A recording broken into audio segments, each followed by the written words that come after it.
come avrei voluto rivedere Udine e quella locanda ove quei generosi avevano finto di essere camerieri e ci avevano stretto furtivamente la mano.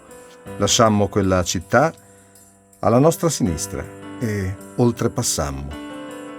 Si conclude così il capitolo 93 di una delle testimonianze più rappresentative del Risorgimento, vale a dire Le mie prigioni di Silvio Pellico, un libro di memorie edito a Torino nel 1832. Per l'efficace denuncia che conteneva, questo nonostante i toni evangelici, lo spirito di perdono, la fiducia nella provvidenza e così via, si disse che esso fu più nocivo all'Austria di una grande battaglia persa. E di ciò ben si avvide Metternich, che invano tentò sia di confutarlo sia di farlo mettere all'indice.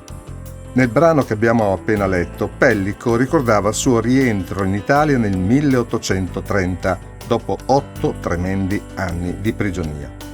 Ma perché scrisse Rivedere Udine? È presto detto.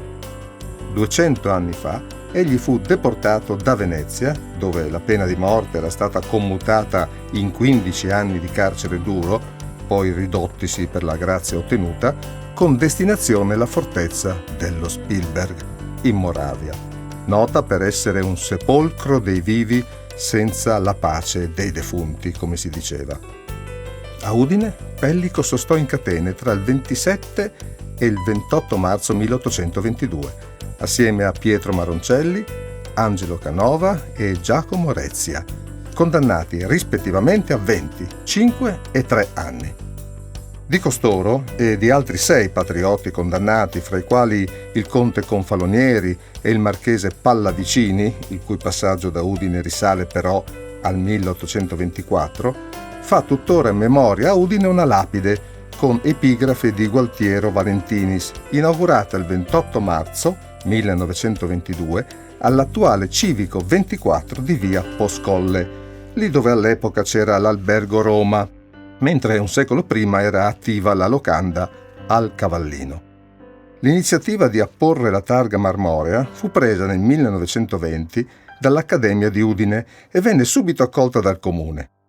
Nei capitoli 55 e 56 della sua opera, Pellico riferì che Udine aveva riservato ai deportati una commovente sorpresa.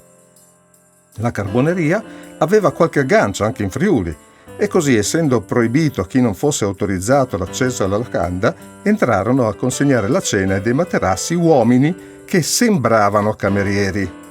Ma i patrioti si accorsero di conoscerne almeno 2 e, fingendo di aiutarli, riuscirono a toccarli. Attenzione, era un gesto molto rischioso. Le lagrime sgorgavano dal cuore ad essi e a noi, ricordò Pellico.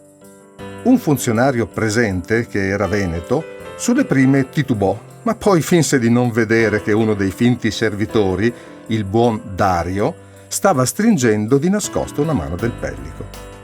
L'affettuoso Dario, così ancora lo definì Pellico, aspettò poi in strada per un ultimo saluto quando il triste convoglio ripartì alla volta della Moravia, seguito per un tratto da una carrozza, dalla quale sventolava un fazzoletto d'addio.